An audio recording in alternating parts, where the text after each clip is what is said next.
мына Қытайдың Қазақстанға әзіргі күнде болып жатқан әсері жаңа Еркін ағамыз жақсы айтты. Біз мына Қытайдағы қасіретке қарап отырмыз да таңғалып отырмыз кейбіреуміз. Бірақ ойланған жоқпыз. Анау Жапония және басқа дамыған елдер осы Қытайдағы лагерьді не үшін зерттеп жатыр?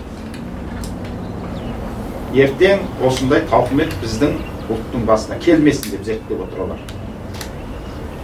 Біз осы жерде жұмыс жасап жатқанда Гонконгтың тілшілері қаншама рет келді осы жерге. Олар әр рет келгенде 5 адам, 6 адам, 7 адам болып келеді. Бәлкім оның кейбіреуі тілші, кейбіреуі зерттеуші, аналист шығар. Оларға бәрі Шығыс Түркістандағы лагерь туралы зерттейді. Соны апарды халқына жеткізді, халқы дереу оянды. Бірақ іргеде болып жатыр. Осынша қазаққа қазақ тілінде біз айғайлап айтып жатырмыз.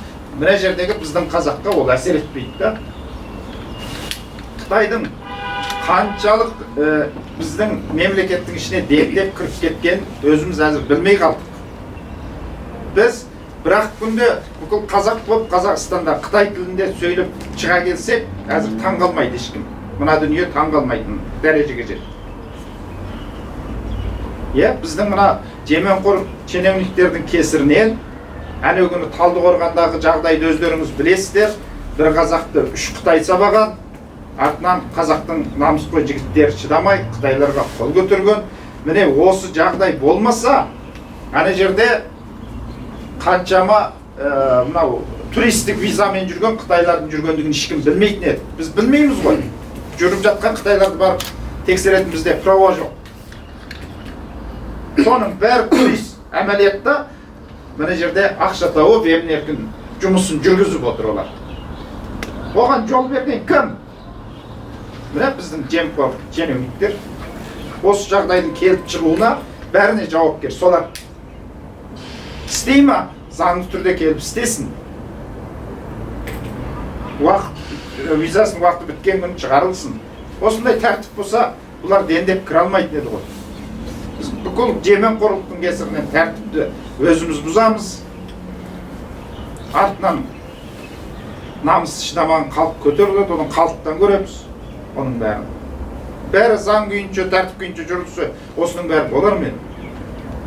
Болмайды. Сондықтан міне әсіресе жастар ояу болу керек. Мына Қытайдың әзіргі әсері өте ауыр біздің елге. Осы менен кете берсе, шектеу болмаса, біз 30 жылда Қытайдың отарын айланып кетуіміз әбден мүмкін. Ана алды қаншама елдер айырылып жатыр, анау Шри-Ланка, немене Пакистан Қытайдың іргесінде тұрған.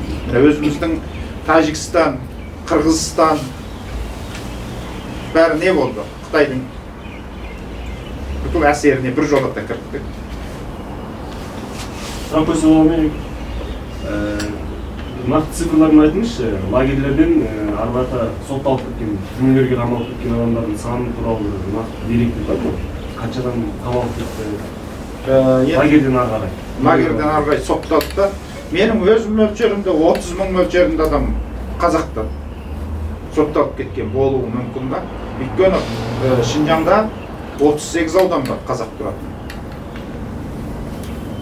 Сонда әр ауданнан 1,5 мың қазақ баяғыда сотталып кетті. Өйткені бірде-бір мына Шинжаң ислам шөйен дейді.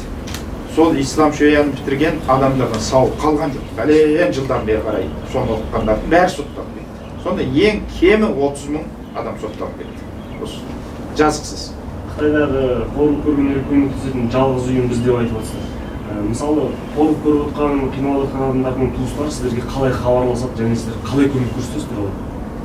Заңды, материалды тұрғыдан қалай көмектесесіздер? Құқықтық тұрғыдан?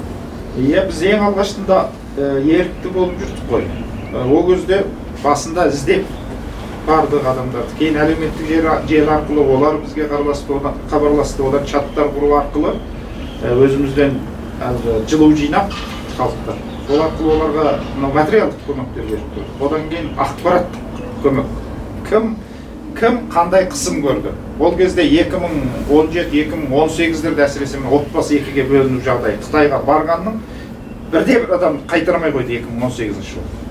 Сол кезде бүкіл әлеуметтік желіде шулап тұрды ғой, жылаған бала, Зари деген, ана деген екіге бөлініп қалды. Шеттей балалармен асыраушысы да, мәселен, әкесі Қытайға кетті, мына үйді бағып отырғанда, Қытайда бір мәлім жұмыстарменен. Міне жерде жас баламен ана қалды. Сол бағусыз, қараусыз қалды.